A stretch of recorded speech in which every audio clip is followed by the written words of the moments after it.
I did want to say something real quick about this Torah portion. Okay, go ahead. And it's not necessarily about the Torah portion, but the about the last verse. Yaakov blessed Pharaoh and left Pharaoh's presence. Right. So there is indication that Joseph was a prophet. That spoke Hashem. Hashem spoke to him, and he relayed what Hashem was saying. But there is an idea. Now, I'm not trying to kill any sacred cows or anything, but there's an idea within Judaism that we are in the days where there are no prophets, and I would say, and this is in that kind of sets up that any prophet that Hashem may send will be automatically rejected, right? And so there's an idea within Orthodoxy that we're all going to be judged anyway, based on a ruling by our sages. So it's best to just go ahead and everybody's going to do it. So you're going to be judged either way, right? So, but that doesn't mean that we shouldn't. We should still question, even if it's a majority ruling. We should still have minds. And it doesn't mean that if somebody hears a message from Hashem, maybe not, Hashem comes down and, they hear his actual voice, but I think we all have possibilities of a prophetic leaning. I think that we need to be careful to take one approach, everything, so, we should be open to Hashem's leadings and within reason. So,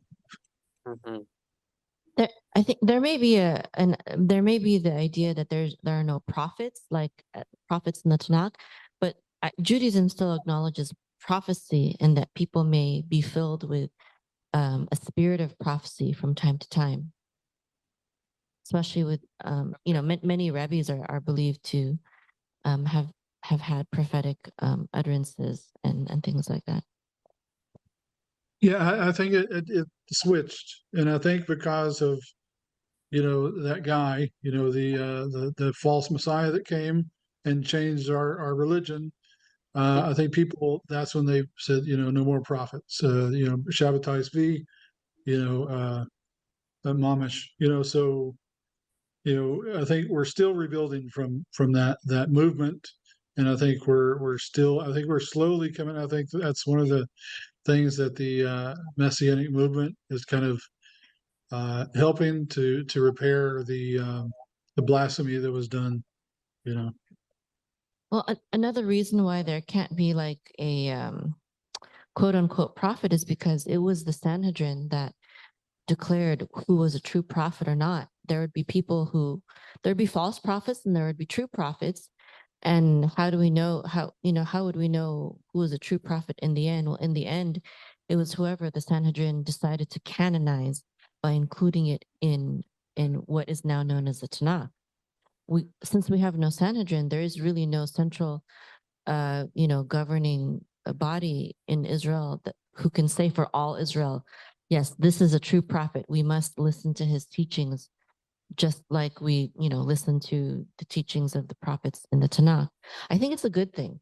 Personally, I think it's a good thing that we don't have a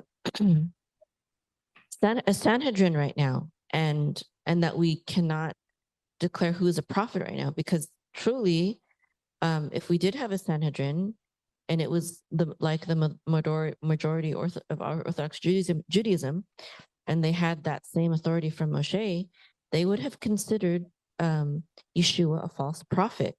And I believe that part of the reason for the dissolution of the Sanhedrin was because of that, was because the majority did not accept Yeshua. And so now it's up in the air. It's up in the air who is Mashiach. It's up in the air who Yeshua is. There cannot be a decisive ruling on the person of Yeshua because of the fact that there's no Sanhedrin. So in some ways it's a curse that we don't have a central, governing body, but I think it will be reestablished. And I think it will be, I believe, my faith is that it will be reestablished with Yeshua, with his help. And it's all part of God's plan again.